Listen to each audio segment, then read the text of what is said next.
Happy Monday, everybody. Excited that you are joining us today for the Chasing Greatness podcast. I am fired up. It's Monday and we got a big work week ahead of us. And today's episode is going to be focused on helping us to win at work. So it's going to be great. I think you're going to hear some things today. I got a couple of ideas today that I think are really going to be helpful as you go into this week. And it'll probably be helpful for some people on your team as well. So I want to encourage you to share with the people on your team, maybe your boss or the people who report to you, your coworkers, your department. I don't know who it is, but I bet you'll hear something today that somebody else could benefit from as well. And I hope it'll become a part of your conversation this week as you go through your week. We really do want to win at work. We'll share some content, winning at home and winning in life later in the week. But today, let's focus on this idea of winning at work. So if you haven't subscribed, I hope you'll do that. Hit the like button. Help us grow the channel here. We really are grateful for that. So let's get into this today. And I have what we call a fundamental skill. There's several fundamental skills that leaders need to have, but one of those, it kind of goes under the radar a little bit. This one is honestly a little bit like blocking and tackling we got the NFL playoffs been going on, Super Bowl's coming up. These, the teams that block and tackle, they win. The same thing is true at work. If you have these fundamentals built into your leadership, you're going to really position yourself to win. And one of those what I believe core fundamentals is to value results and relationships,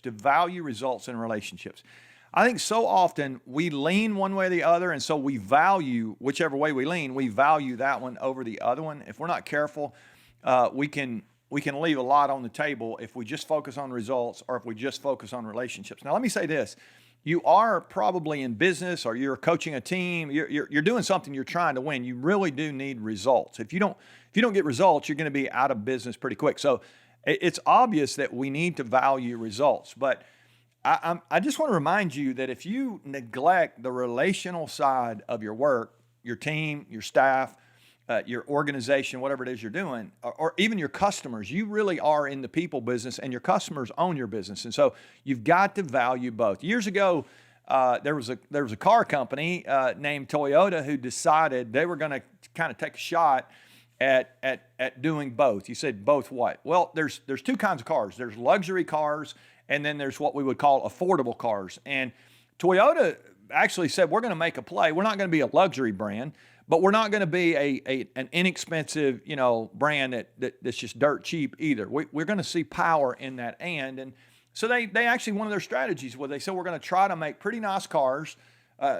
Again, we wouldn't call them luxury, but a lot of people have had a Toyota. I'm not a Toyota guy, but we've had Hondas through the years, and they're very similar in their kind of focus. They want it to be affordable, but they also want it to be pretty nice, and they kind of blend those together. And I think Toyota maybe is the most selling car in the last couple of decades. I mean, they sell a lot of automobiles for sure. So I think the power is in that word and. As you think about your leadership, I want to get you to think sort of both and today. It's not just results. It's not just relationships. The power is in the and. You got to value both. Now, I'll say a couple things about it, and then I'm going to give you two little secrets that'll help you, and then we'll go on our way. We'll go into the week and attack it. We'll go chase greatness this week. It'll be good. So here's the thing I want to point out first is that you lean one way or the other. I say you do. There's a 99% chance that you lean one way or the other. So what do you mean?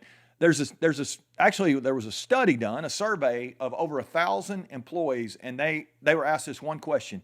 When it comes to results or relationships, which way does your boss lean? Are they results? Are they relationships? Are they perfectly split down the middle?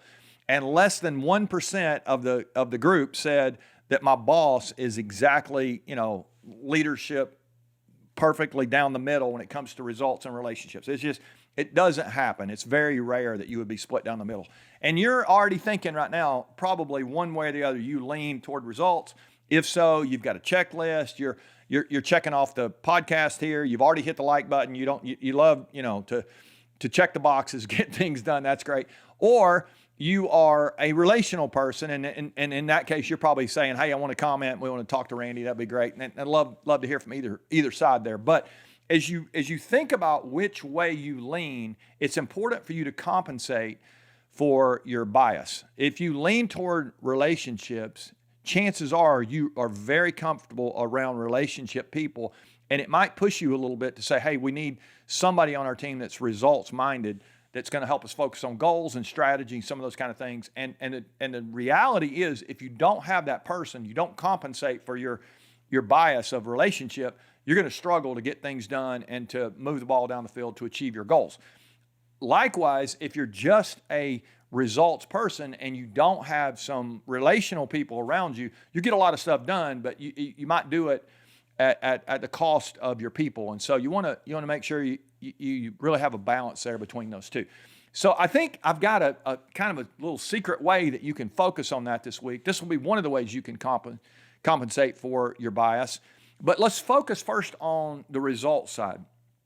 So actually, I'm gonna go the other way. Let's focus on the relationship side, because I think we're in business. We're always thinking about results, or most of us understand we've got to think about results. So let's think about the relational side first. And one of the things you can do to value the relationships in your business is don't make a big deal out of small things. I mean, just that simple. Don't make a bigger deal than you need to out of small things. Sometimes something comes up and you're so results focused, if you're not careful, you'll step on a person and really make a big deal out of something that's not a big deal. And I'm not saying don't hold people accountable, but sometimes we just get so, if we're results focused, we get so in the weeds, we micromanage, we have to be in on every decision, we don't empower people, we don't give them responsibility or share ownership with them. And the next thing you know, we've made a big deal out of something small, or we've taken back something that we've given away in the first place. And the relationships just began to get squelched, to die. Ultimately, they can. And your people literally can leave you while they stay on your payroll. They can disengage, and we see it all the time. So first big idea here is, if you want to work on the relational side of your business this week, don't make a big deal out of small things. Now, let's talk about the results side. Let's talk about the results side. I think this is important. And here's what I would say: if you really need to focus more on results, and you got some stuff that you're trying to do this year, some big stuff, here's what I would say: make a small deal out of big things. Make a small deal out of big things. And let me explain. So if you've got a big project, a big goal, a big something that needs to be accomplished, and you've got a relational team and that mindset, I would say identify what it is you're trying to accomplish and then start small. Really go down to that place of focus. I think it is so powerful not to just be trying to do everything. If you're trying to do everything, you're really trying to do nothing. It is so important for us to focus, to narrow the target. I like the picture of the bullseye. You get points for being on the outer ring of that, but when you get down to the bullseye, it's where all the points are. It's the force multiplier. And so in your business, as you think about your results, and you've got big stuff you're trying to accomplish, make a small deal out of big things. Really, really narrow the focus, narrow the target. And if you will, you'll be well on your way. So there's real power in valuing results, and there's real power in valuing relationships. But if you will value results and relationships, you'll be well on your way to high performance, or to greatness in our language. So I just want to challenge you this week. If you lean one way or the other, compensate for that. Find somebody that's got a different perspective on the other side. Ask them what they think. Try to balance all that.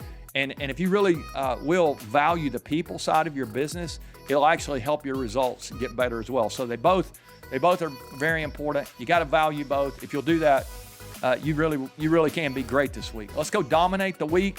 Let us know what you think. If you got any questions, hit us up on that. Any comments, love to hear from them. Let's go chase greatness this week. You guys you're gonna crush it. Let's go get it. Value results and relationships.